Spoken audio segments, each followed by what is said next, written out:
네, 어제로 마무리된 대통령 탄핵 심판 증인 신문 내용 자세히 짚어보도록 하겠습니다. 박민영 국민의힘 대변인, 강성필 더불어민주당 부대변인과 함께하겠습니다. 어서 오십시오. 안녕하세요. 네. 자, 먼저 어제 오전에 윤석열 대통령 첫 형사재판과 구속 취소 신문이 있었는데 70분간 진행이 됐는데 대통령이 한마디도 하지 않았습니다. 출석을 했는데 침묵을 지킨 이유가 있었을까요?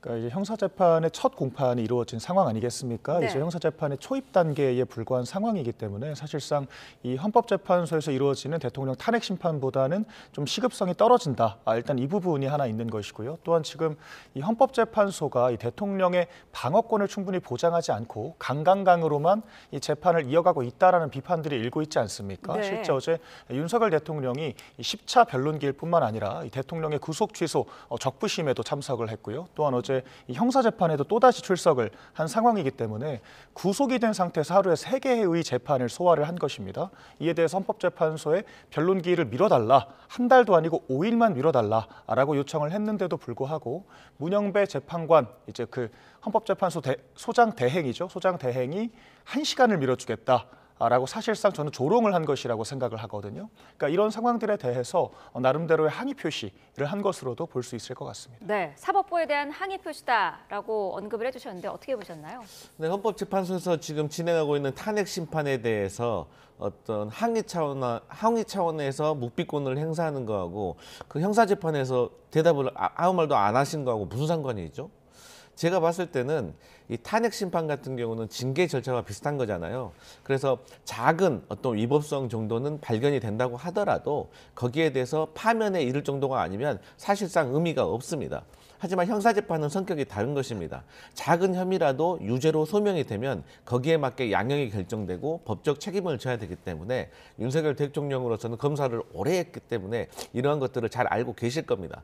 그래서 최대한 형사재판에서는 본인이 변론하기보다는 변호인을 통해서 또 변호인도 어떤 변호를 말로 하는 것보다 의견서 제출 이런 식으로 진행될 것으로 예상됩니다. 네, 헌재 탄핵 심판에서는 한덕수 총리가 증인으로 나섰는데 대통령이 입정 5분 만에 퇴정하는 그런 이례적인 상황도 벌어졌습니다.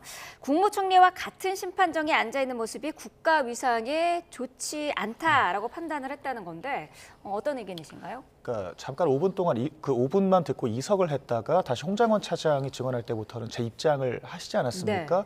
네. 그런 측면에서는 한덕수 총리와 이 투샷이 잡히는 것이 다소간 부담스럽다라는 그런 모습으로도 비춰질 수 있었을 것 같은데요. 실제로 윤석열 대통령과 한덕수 총리의 관계는 사실 윤석열 대통령의 첫 총리이자 지금 마지막 총리가 될 수 있는 상황 아니겠습니까?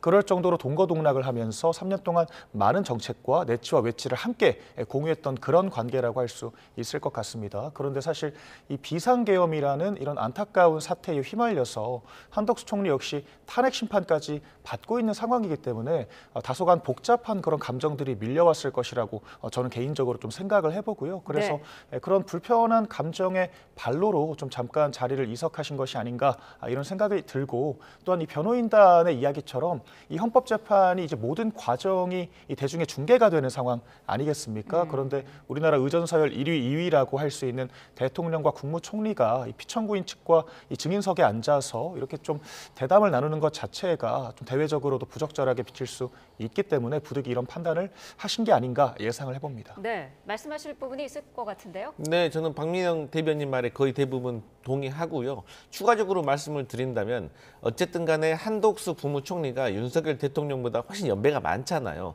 그런 입장에서 만약에 윤석열 대통령이 원하는 어떤 증언이 안 나왔을 때 좀 설득을 한다거나 뭐 강조를 한다거나 그러한 모습이 국민들에게 더 안 좋게 비춰질 수도 있고 또 이제 한덕수 국무총리 같은 경우는 이미 본인의 입장에 대해서 명확히 밝혔습니다. 그러니까 뭐 계엄과 관련돼서 국무회의 절차에 대해서 절차적, 실체적으로 흠결이 있었다라고 지속적으로 일관성 있게 주장을 하고 있기 때문에 여기에 있어서 더 이상 윤석열 대통령께서 듣고 있는 것은 조금 무의미하고 국민들 보기 보기에도 좋지 않아 보여서 저는 이석했다 그렇게 판단하고 있습니다. 네, 증인 신문 내용 자세히 짚어보겠습니다. 한덕수 총리에 대한 질의에서 대통령 측은 예산 관련 그리고 야당의 법안 반대 질의를 가장 먼저 했어요. 그동안 뭐 이런 부분은 주장해 왔습니다. 비상계엄의 정당성을 강조하려는 그런 의도였던 것 같은데요. 예, 사실 이번 헌법재판에서 가장 큰 쟁점이라고 할 수 있는 것이 과연 윤석열 대통령의 비상계엄 선포가 어떤 뭐 민주당의 입법 폭거 때문에 충분히 정당화될 수 있을 정도로 긴박한 상황이었는지 저는 그런 부분들을 또 입증하는 과정이 필요하다라고 생각을 하거든요. 그래서 이 같은 국무위원으로 있었던 한덕수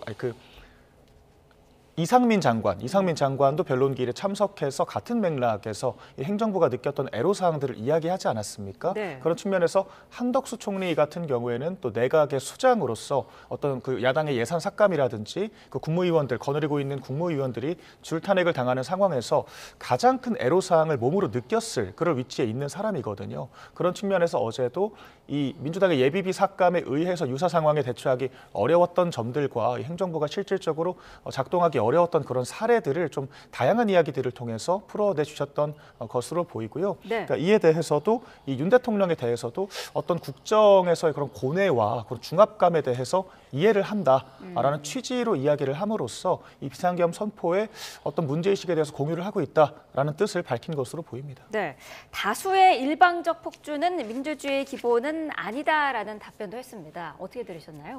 근데 민주주의의 기본은 사실 대화와 소통으로 문제를 해결해 나가는 건데 그 문제 해결이 안 됐을 때 하지만 우리가 결정을 내려야 할 때는 다수결의 원칙이라는 것이 있는 것이고 그리고 이제 의회 같은 경우는 국민들이 누가 다수당인지 누가 소수당인지를 국민들께서 만들어 주신 것이기 때문에 그 다수결의 원칙이 상당히 소중하고 의미가 있는 것이죠.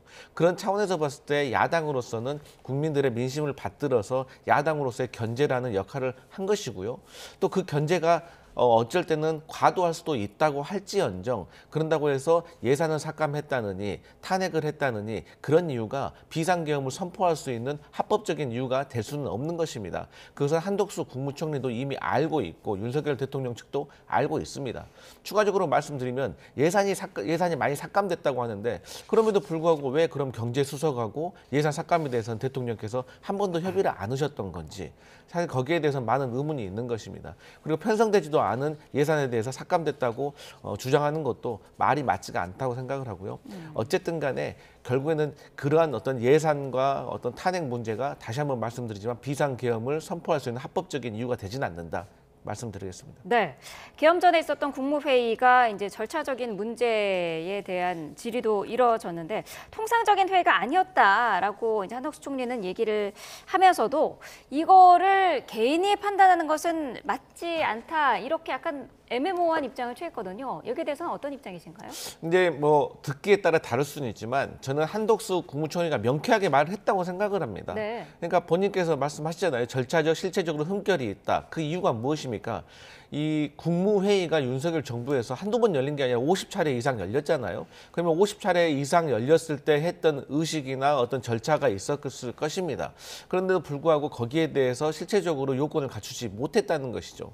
그리고 더 이상 뭐 국방부에서 비상회의를 개최해서 비상요건을 확인한 다음에 그게 국무회의로 넘어가고 국무회의에서 심의를 하고 이런 과정에 대해서는 많이 말씀드렸기 때문에 더 이상 말하지 않겠지만 결과적으로 한덕수 국무총리도 윤석열 대통령 앞에서 민망한 상황일 것입니다. 하지만 본인이 말했듯이 윤석열 대통령을 말리지 못했다라고까지 말하는 것은 네. 어쨌든 결과적으로는 국무회의에 어떤 절차적으로 흠결이 있었다는 것은 명확하게 말씀해 주셨다 그렇게 판단합니다. 네, 홍장원 전 국정원 1차장에 대한 증인신문에서는 체포 명단이 담긴 메모가 쟁점이었는데 실물을 가져와서 적극적으로 증언을 했습니다. 그동안의 의혹이 좀 풀렸다고 보시나요? 네, 일단 좀 한덕수 총리 관련해서 잠깐만 반박을 좀 드리자면 네. 그 경제수석이 예산 삭감 관련해서 논의를 안 한 것이 아니라 예산 삭감이 이 비상계엄과 결부시켜서 보고를 드린 적은 없다. 이렇게 증언했다는 점 제가 사실관계를 좀 바로잡도록 하겠고요. 네. 또한 이 국무위원들이 국무회의에서 반대 의사를 표한 것이죠. 또 위법성에 대한 주장을 펼친 것은 아니었다라고 일관되게 진술을 하고 있습니다. 또한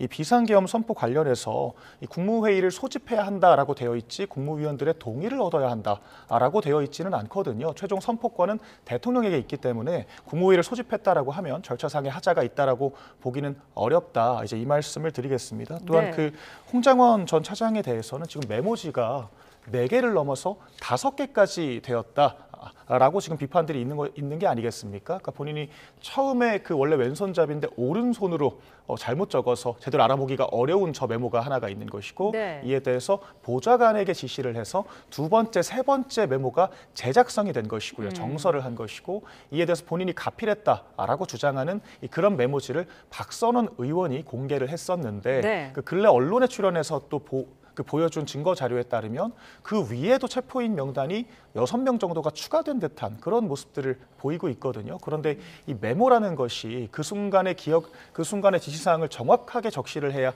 증거로서의 의미가 있는 건데 이렇게 사후적으로 기억을 살려서 지속적으로 가필하고 변모한 이 메모가 과연 증거로서의 의미가 있는 건지에 대해서 여러 의구심들이 있는 것이고요. 그 네. 홍장원 이 차장이 그러니까 사실 처음에 검찰에 진술을 할 때는 언제 어느 장소에서 어떤 사람과 통화를 했는지까지 매우 구체적으로 진술을 했습니다. 그런데 이 메모에 대해서는 기억을 못한다라고 하는 것 자체가 조금 자기 모순적인 측면이 있다라고 생각을 하고요. 이제 와서 그런 CCTV를 확인해 보니까 그와 같은 사실들도 전부 다 사실과 달랐다라는 게 증명된 게 아니겠습니까? 그런데 네. 어제 또 이에 대해서 당시에 입원을 했었고 투약 상황이었기 때문에 뭐 일종의 심신미약 상태였다라고 주장을 하면서 그 진술을 수정을 하고 싶다라고 이야기를 했습니다. 그러니까 이런 분의 진술을 과연 믿고 이 혐의를 인정할 수가 있나?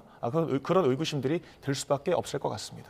어제 또 국민의힘에서는 홍 전 차장의 동선이 담긴 CCTV를 공개를 하기도 했는데 홍 전 차장 같은 경우에는 그런 내용들이 논란이 될 일은 아니다. 그런 입장이거든요.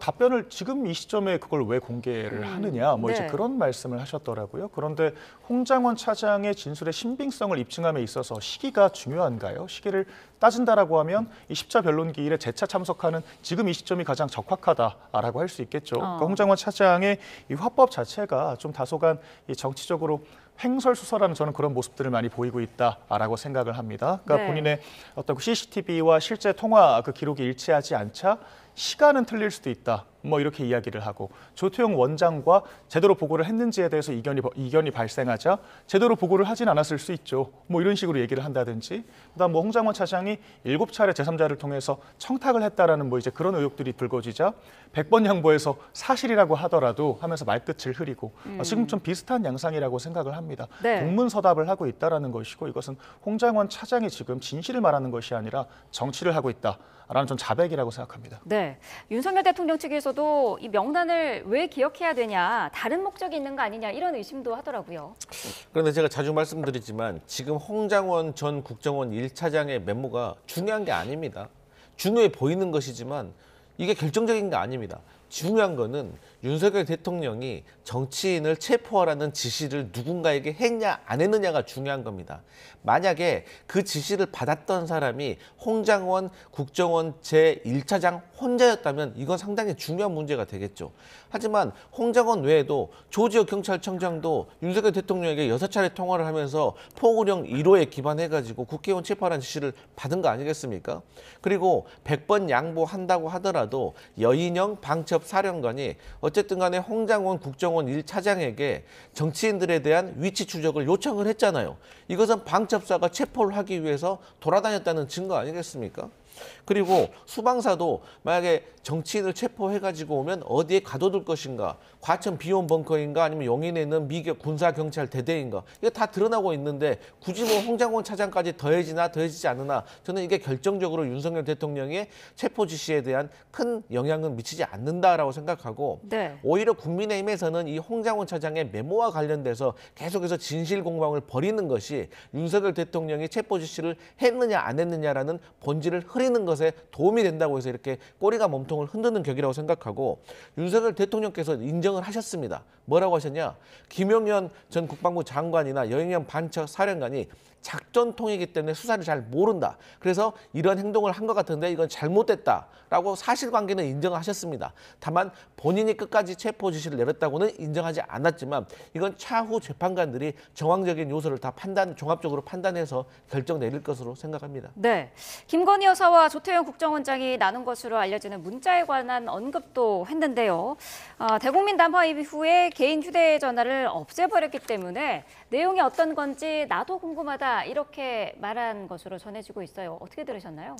저 같으면 이런 말 자체를 안 꺼냈을 것 같습니다. 왜냐하면 어쨌든 간에 명쾌한 주장이 없고 그 주장에 따른 근거가 없잖아요. 그냥 나도 궁금하다라는 그냥 의문일 뿐인 거예요. 뭐 궁금하기는 다 같이 궁금하죠. 하지만 김건희 여사와 조태현 국정원장은 알고 있겠죠.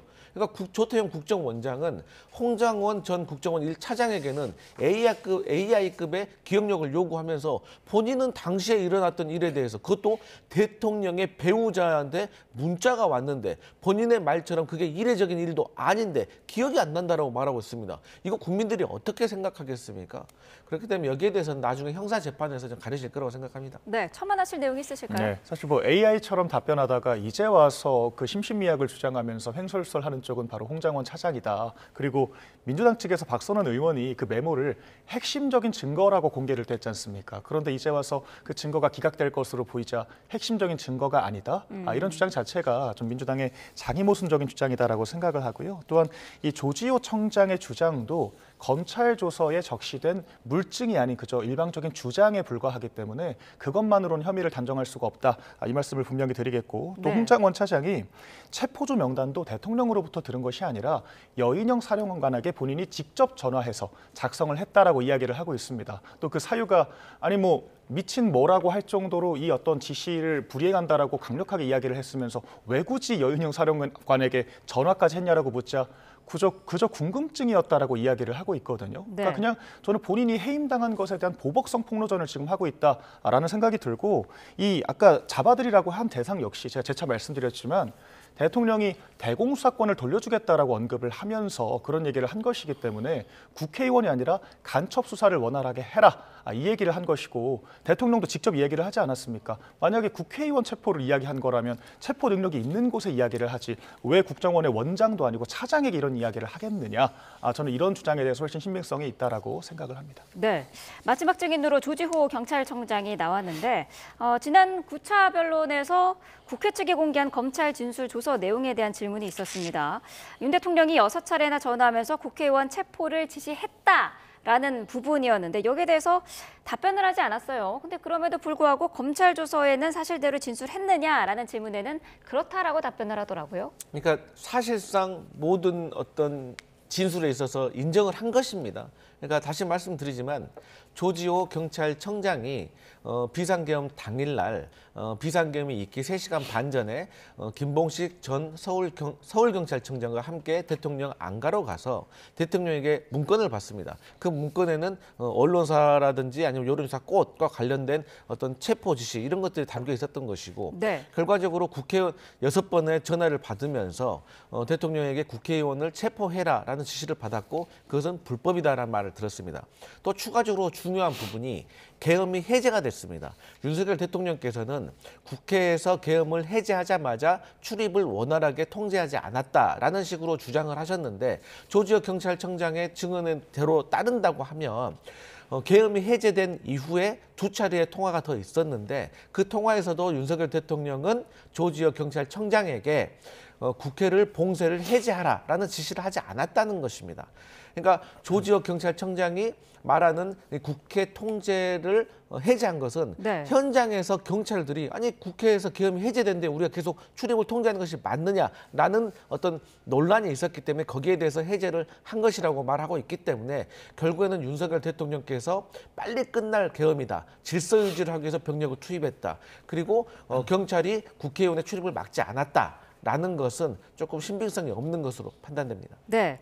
대통령 측에서는 검찰 조사를 받을 당시에 선망 증상이 없었느냐 이런 질문도 물어보더라고요. 이 조사 당시에 어떤 신빙성이라든지 이런 거를 확신할 수 없다 이런 부분을 의도를 한 것 같아요. 네, 맞습니다. 사실 국회에서 국조특위에 증인 출석을 했을 때 그 조지호 청장에게 정청래 이제 의원도 그런 질문을 했었습니다.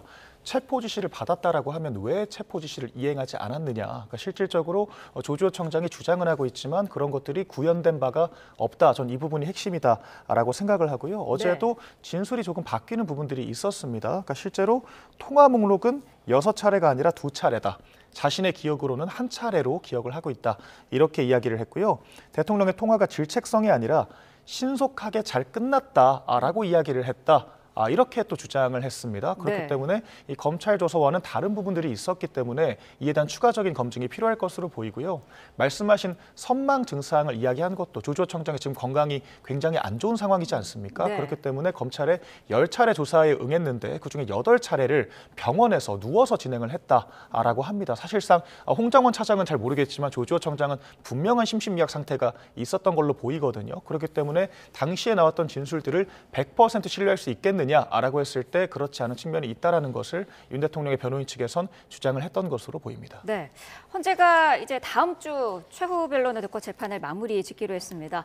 윤석열 대통령은 어떤 입장을 내놓을까요? 그러니까 사실 지금 그 윤 대통령 측에 좀 유해적인 주장을 하는 사람이 곽종근 사령관과 홍장원 차장 그리고 이 조지호 청장의 진술 조서 3가지가 아니겠습니까? 네. 그런데 앞선 두 사람 같은 경우에는 이 김태현 단장과의 어떤 그 회유 의혹으로부터 곽종근 사령관의 그런 진술의 신빙성은 굉장히 떨어진 상태다라고 생각을 하고요. 홍장원 차장은 본인이 최초에 진술한 내용과 증인 출석해서 이야기한 내용, 언론에서 이야기한 내용과 변론기일 때 이야기한 내용이 총체적으로 다 다르기 때문에 진술의 신빙성이 굉장히 떨어지고 윤 대통령 측에 이 대공수사권을 돌려줄 테니 간첩 수사를 하라고 했다라는 주장에 일관성이 있어 보인다라고 저는 생각을 합니다. 네. 또한 마지막으로 조지호 청장에 대해서도 이게 검찰의 이 증거 조서만 가지고는 검찰 조서만 가지고는 이 행위를 입증하기에는 불충분한 측면이 있다라고 생각을 하기 때문에 좀 전반적으로 윤 대통령이 정말 경고성 계엄을 한 것이지 이것이 뭔가 국회를 진짜 봉쇄를 하고 차단할 체포조를 운영할 의도가 없었고 그런 실현도 되지 않았다라는 주장을 마지막으로 확인을 할 것으로 보입니다. 네, 어제 석동현 변호사가 국민변호인단 집회에서 윤석열 대통령의 메시지를 전했습니다. 빨리 직무 복귀를 해서 세대 통합의 힘으로 대한민국을 이끌겠다라고 밝혔는데 어떻게 보셨습니까? 이제 저희 야당이 보기에는 상당히 이제 아쉬운 대목이 많죠. 그러니까 윤석열 대통령께서 대통령으로서 해야 될 임무가 방금 말씀하셨던 저 메시지는 맞습니다. 그러면 저 메시지를 충실하게 이행하기 위해서 국정 운영을 잘했어야 되는데 여기에 비상계엄을 선포했다는 것은 앞뒤가 맞지 않는 것이죠. 그리고 저희가 보기에는 그 비상계엄 자체 요건도 성립되지 않는 것인데 거기에 대해서는 사실 이제 국민들께 조금 송구한 마음을 가져야 되는 것이 맞고 오히려 저런 메시지를 낸 것은 아직도 이제 보수층의 지지자를 좀 결집시키려고 하는 것이 아닌가 그렇게 해석됩니다. 네, 알겠습니다. 두 분 말씀 여기까지 듣겠습니다. 박민영 국민의힘 대변인, 강성필 더불어민주당 부대변인과 함께했습니다. 고맙습니다.